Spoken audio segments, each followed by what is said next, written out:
আসসালামু আলাইকুম বন্ধুরা, এই মুহূর্তে আমি দাঁড়িয়ে আছি নাগরপুর উপজেলা কেদারপুর নামক স্থানে।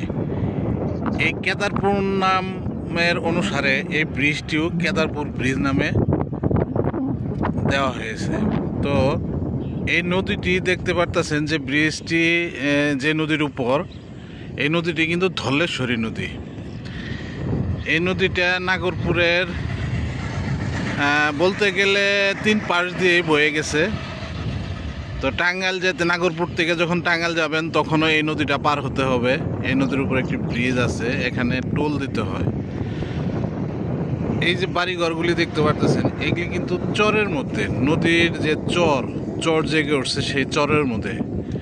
নদী আগের মতো নাই, নদীগুলি মরে গেছে। তো বর্ষার সময় মোটামুটি পানি হয়, তো পানি হলেও আগের মতো নৌযান চলাচল করে না এই নদীতে।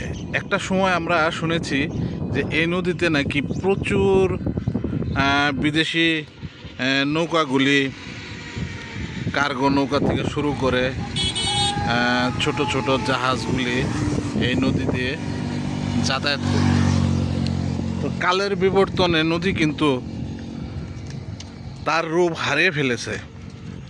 আর এই সমস্ত কার্যক্রমের জন্য কিন্তু আমরা মানুষরাই দায়ী। কারণ এই নদীগুলোর পাশ দিয়ে বিভিন্ন স্থাপনা, বিভিন্ন কারণেই এই নদীগুলি তার রূপ হারিয়েছে। আগের মতো স্রোত এই নদীতে দেখা যায় না। এই যে এই সময়টাতে কিন্তু এই নদীতে অনেক পানি থাকার কথা, যেহেতু যমুনা নদীতে পানি চলে আসছে, কিন্তু সেই পানিটা কিন্তু এখন ঢুকতে পারে না। যেদিক দিয়ে ঢুকবে সেই মুখগুলি কিন্তু এখন বন্ধ হয়ে যাওয়ার উপক্রম। যেটুকু আছে সেটুকু দিয়ে বর্ষার মৌসুম ছাড়া এই নদীতে আর আগের মতো পানি আসে না।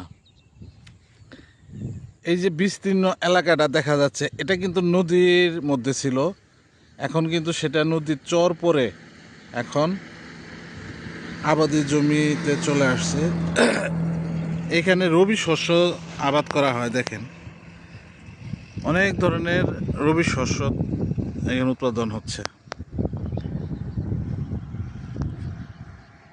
আসলে আমাদের বাংলাদেশের নদীগুলি যে তার রূপরেখা হারাচ্ছে, তার জন্য প্রকৃতপক্ষে দায়ী আমরা মানুষ। আমাদের সুবিধার জন্য আমরা অনেক কিছুই করে থাকি, কিন্তু চিন্তা করি না যে প্রকৃতি ধ্বংসের মুখে চলে যাচ্ছে।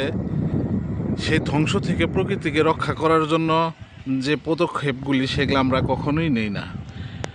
তো ভালো থাকবেন সবাই। আজ এ পর্যন্তই। আসসালামু আলাইকুম।